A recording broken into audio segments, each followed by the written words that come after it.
পাৰ্থক্য। সেইকাৰণে আমাক কোৱা হৈছে যে হে নৰসকল, ধৰ্মে নখীনা অসুৰভি সমানা। ধৰ্ম নজনা মানুহ, ধৰ্ম নাইকিয়া মানুহ অসুৰৰ লগত তুলনা কৰিছে। একো পাৰ্থক্য নাই, হয়নে নহয়? কোনফালে নাই? এটা মাত্ৰ পাৰ্থক্য আছে, সেইটো হৈছে বোলে পুষ্যবিহীনা, গুডালহে নাথাকে বোলে, কিন্তু বাকী সকলো কৰ্ম একেই।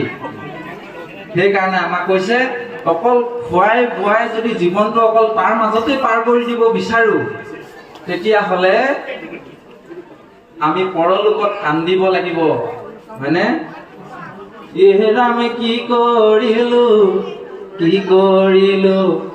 ভকতি নকৰি, অন্তকাল পাইলে ক প্ৰভু ৰক্ষা কৰা ধৰি। অন্তকালে আপুনি মই নিজক কিন্তু দুখিব লাগিব, মানে মানুহৰ হৰিটো দ্বিতীয়বাৰ নেপাওঁ। গুৰুজনাই প্ৰথম স্কন্ধতে সেইকাৰণে কৈছে, হে নৰসকল, তোমালোকে এই মনুষ্য হৰিটো বৃথা নকৰিবা, হেন জানি ভকতিত তেজিৱালা, আৰু ৰকি মনুষ্য হৈবা এৰাই তোলা। হয়নে? আৰু যে মানুহৰ হৰি পাম আশা নাই। খোজে প্ৰতি অপৰাধ কৰিছো, পদে পদে অপৰাধ কৰিছো, হয়নে বাৰু? না ভুক্তম সতে কৰ্ম কল্পকৌতি সতে অপি, অৱশ্য